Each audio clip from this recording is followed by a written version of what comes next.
So I wanted to look at some genetics, and sort of review everything, sort of the basic genetic principles that we've covered so far. Hopefully this stuff isn't all new to you, but I can put it together in hopefully a quick fashion to show you really what to focus on with each of these things. So we're going to talk about Mendelian genetics. Mendelian genetics is very specific. It involves these four kinds of crosses. So we've got a monohybrid cross, which is that, a test cross, which is that, a dihybrid cross, which is this, and a test cross involving two genes, which is this. Now I'll go over the different ways, the outcomes of these different crosses, but I just want you to know that this is a monohybrid cross, and it always gives you the same result. This is a test cross with one gene. This is a dihybrid cross. And when we say a dihybrid cross, we always mean this. So it's two dihybrids. They're hybrid for A and B. Big A, little a, that's a monohybrid. Big B, little b, that's a monohybrid. If we do two at the same time, that's a dihybrid. And this is a test cross with two genes. So so those are important. Then we're going to draw some chromosomes. And meiosis is the most important part of that. We're going to combine probabilities. If we get a 3/4 probability for one gene and a 3/4 probability for another gene, we get 9/16, and that sort of thing. And so all of this is just based on Mendelian genetics. So above that line is all Mendelian genetics. Then we do extensions where we can get sort of different patterns of inheritance that where Mendelian rules apply in terms of how genes are inherited, but sometimes you get different outcomes for the phenotype. Then we'll look at sex linkage, and then we'll look at some pedigrees. And I'm going to use some, other than the pedigrees, I'll use some Drosophila gene examples so that when you're playing with the virtual fly lab, you can relate the two situations, hopefully. Alright, so let's do a monohybrid cross. We can pick any old gene. Let's take this Apteris is a gene that we've looked at before. We'll cross that to wild type, which is non-Apteris, and Apteris is no wings and wild type is wings. We get all wild type. And then in the next generation we get 3:1 wild type to Apteris. What does this tell us? This tells us that Apteris is recessive.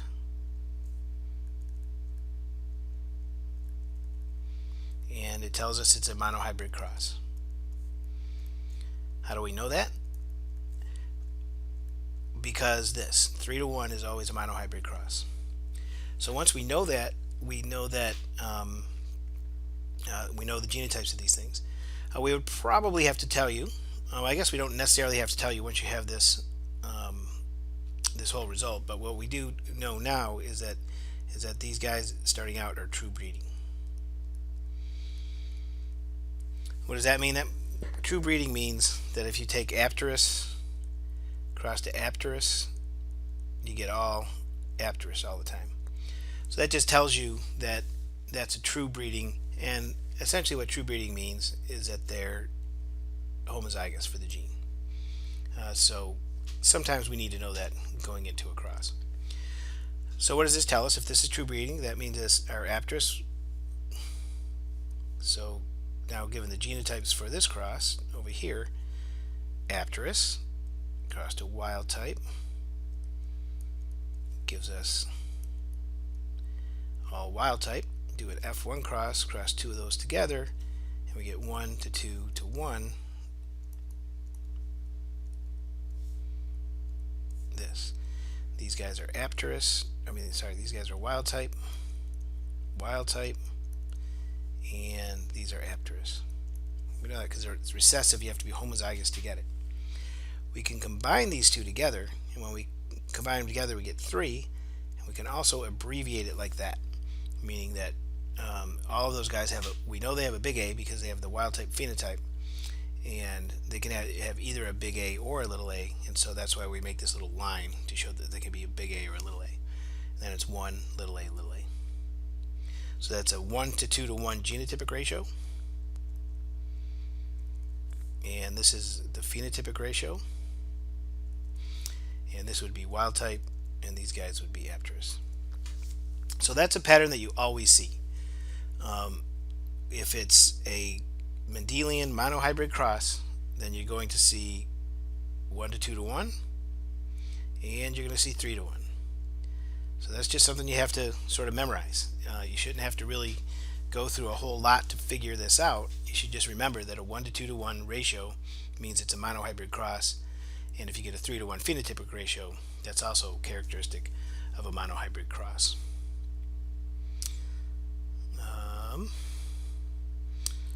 Okay, so now we're going to need to do, I didn't leave enough room for a test cross, so I'll erase some of this stuff.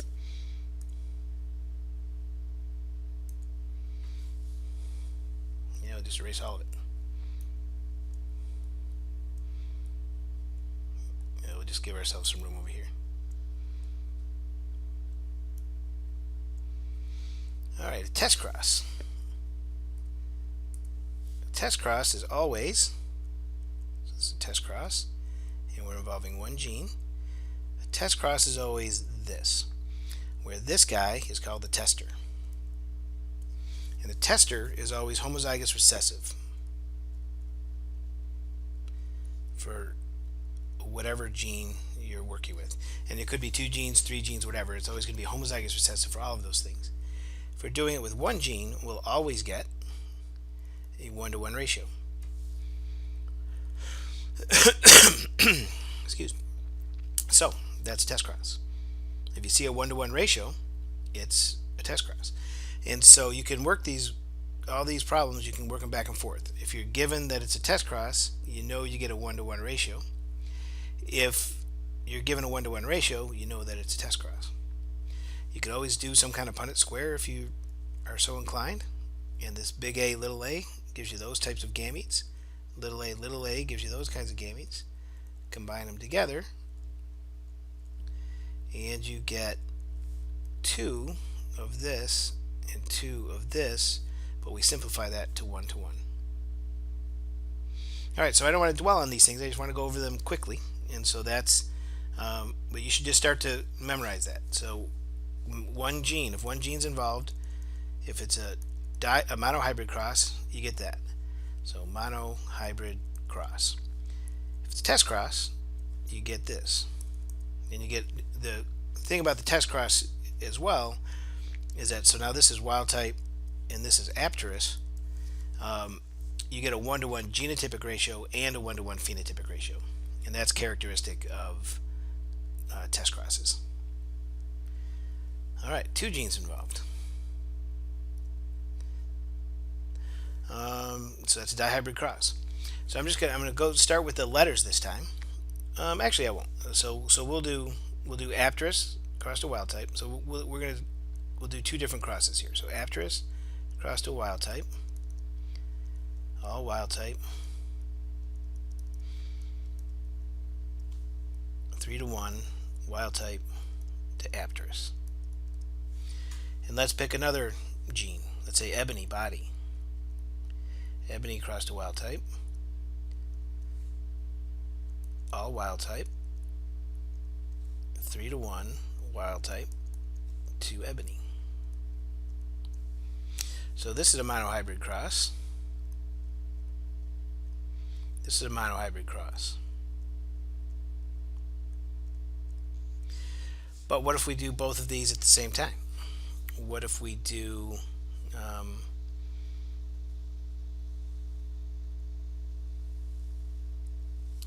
Apterous and ebony cross to wild type? Then we get all wild type. And then what do we get down here?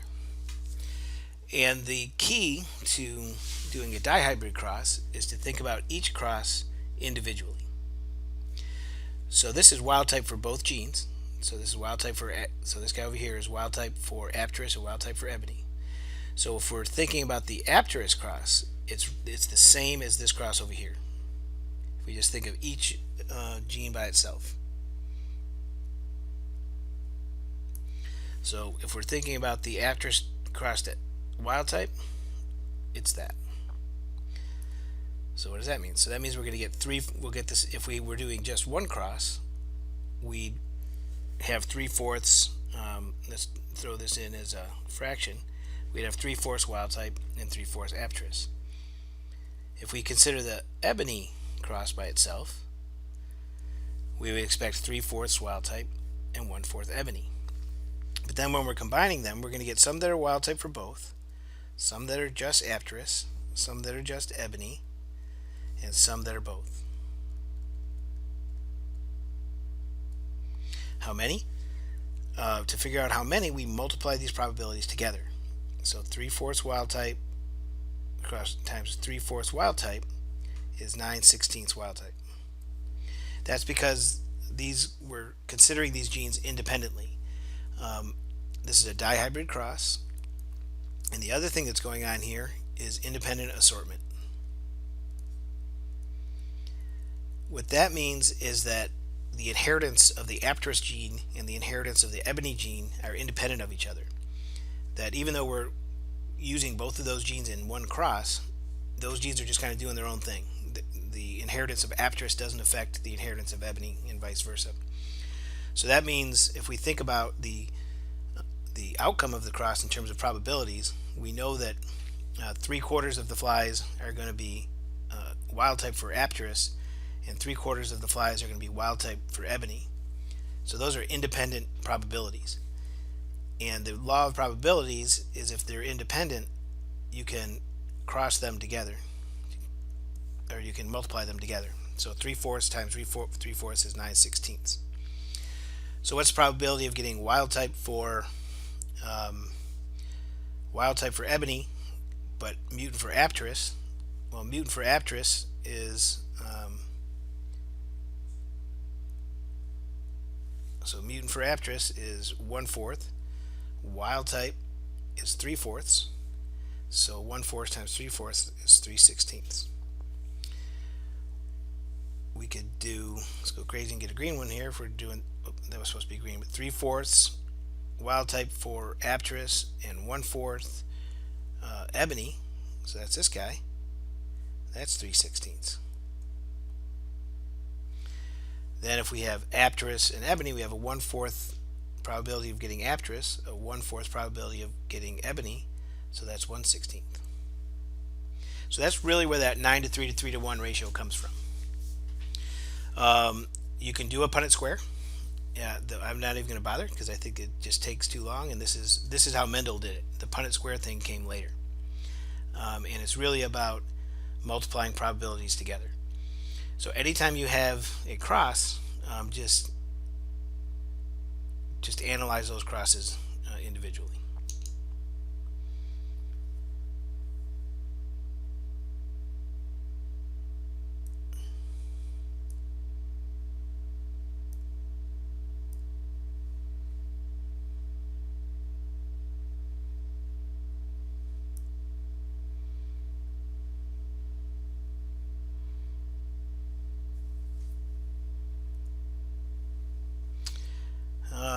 All right, so let's put some genes on this. So I didn't leave myself quite enough room for these things.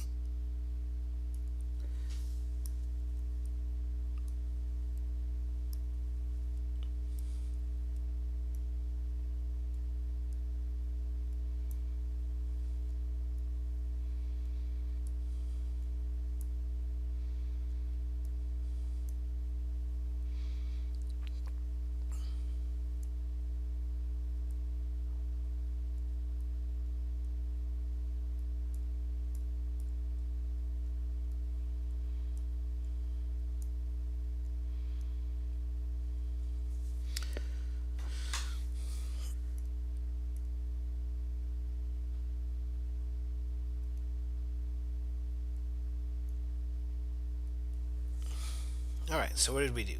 We're going to take a dihybrid cross.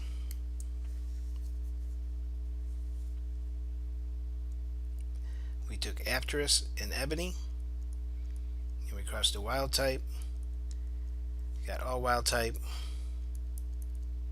and then we got a 9 to 3 to 3 to 1 wild type, Apteris, Ebony, Apteris, and Ebony. When you see 9 to 3 to 3 to 1, that means it's a dihybrid cross. That's diagnostic of a dihybrid cross. So when it's a dihybrid cross means one thing and one thing only. It means that both of these guys have this sort of general form.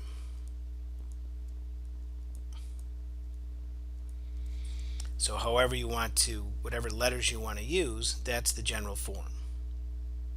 Since I already used A for Apteris, we'll use B for Ebony. So that means this guy is little a for Apteris, and little b for Ebony. And the wild type is big A for Apteris, and big B for Ebony. All of the F1s are dihybrids. We cross two dihybrids together and we get this.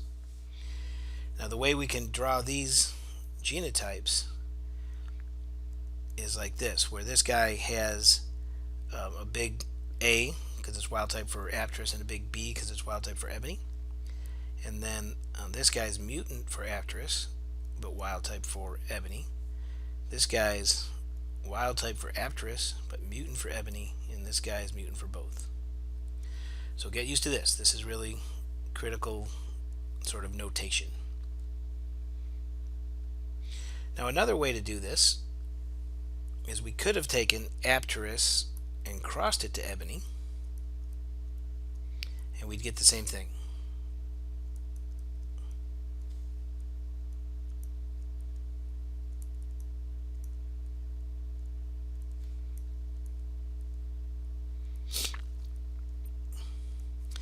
But it's a little bit different here. So now we've got Apteris, but wild type for Ebony, and here we've got Ebony, but wild type for Apteris. But when these guys get together, we still get a dihybrid. It's because from this parent we can get a big A, and from this parent we can get a little a. So that gives us big A, little a. From this parent we can get a big B. From this parent we can get a little b. That gives us big B, little b. So there's two ways to generate this dihybrid at the beginning, and then but no matter how you generate this dihybrid, you always get 9 to 3 to 3 to 1 wild type Apteris, Ebony, Apteris, and Ebony. Now all of this is true if independent assortment is going on. So later on we're going to talk about linkage pretty soon actually. So when linkage comes up, we'll get something different. And so if you see a 9 to 3 to 3 to 1, that's diagnostic of a dihybrid cross that's showing independent assortment.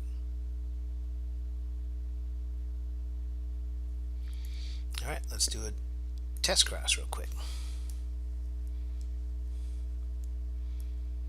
Test crosses are pretty straightforward. Test crosses are good. They're easier than dihybrid crosses. When we do linkage, we're going to do all test crosses because that's how you do linkage and mapping. And that's coming up next.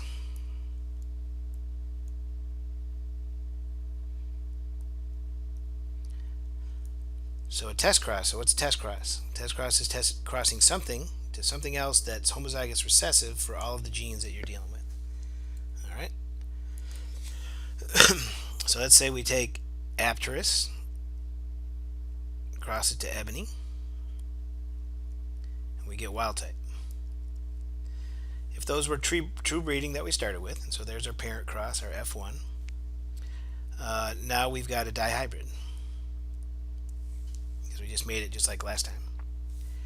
But if we want to do a test cross, so we're doing a test cross now. We have to cross it to somebody who's homozygous recessive for both.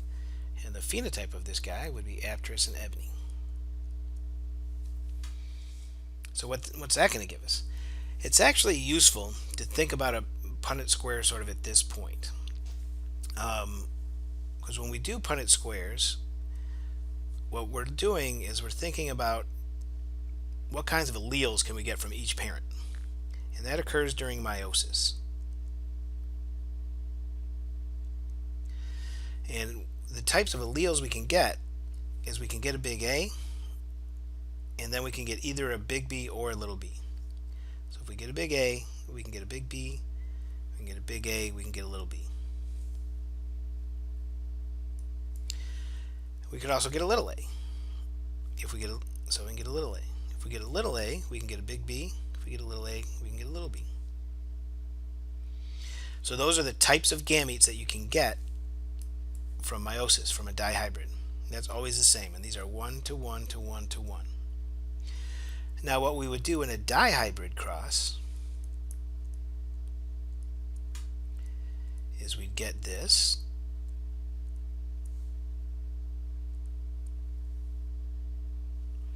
and we'd get that from both parents.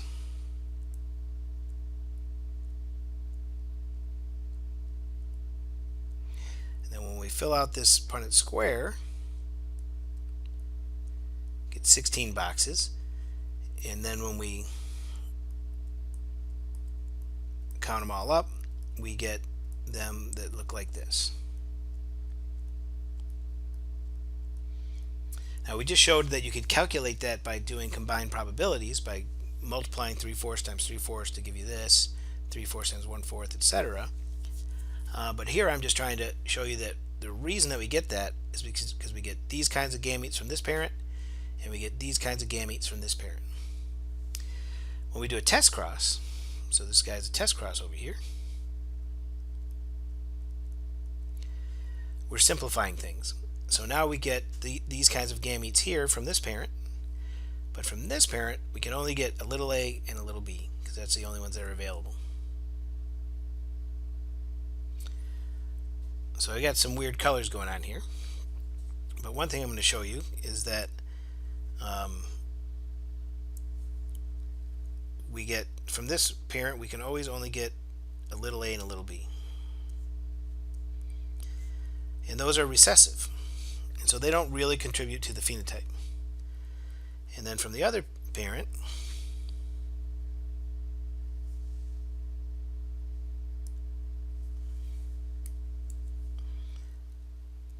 man, how hard is it to get a green pen?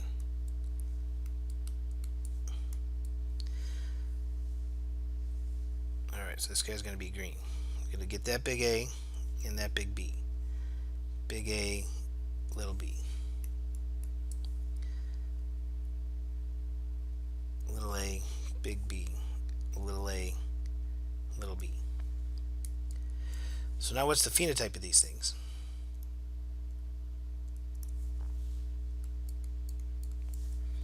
The phenotype of this one is going to be the two dominant traits, because we got a big A and a big B. Phenotype's going to be big A, little b.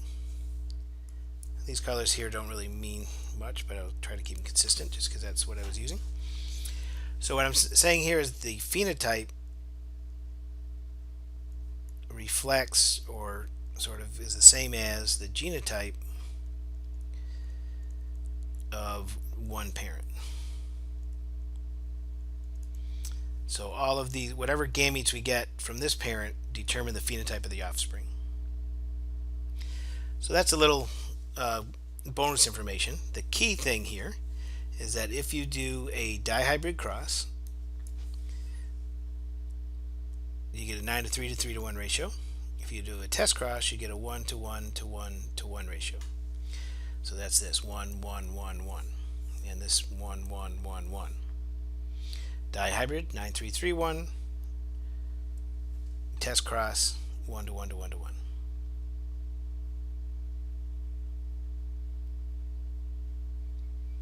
All right.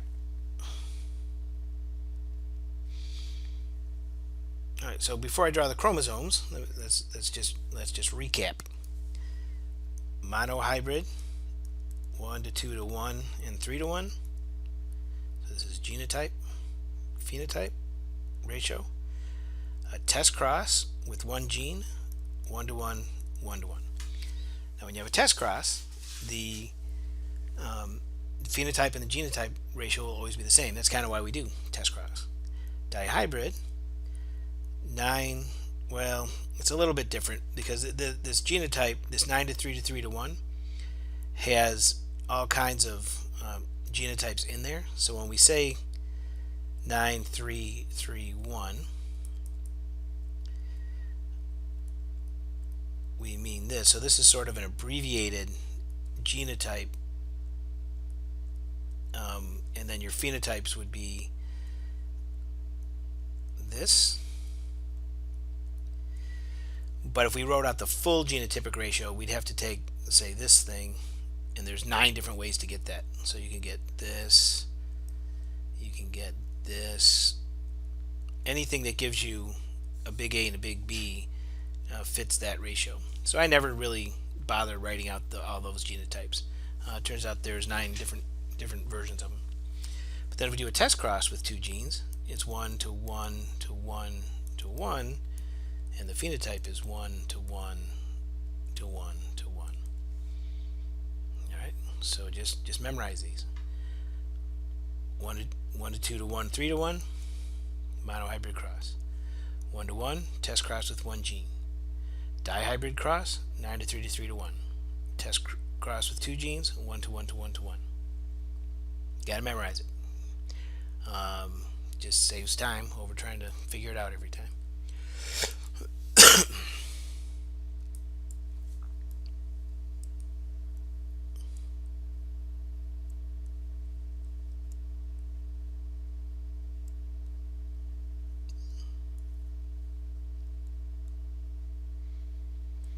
Alright, so I'm going to stop that here, and then just try to keep them shorter than usual.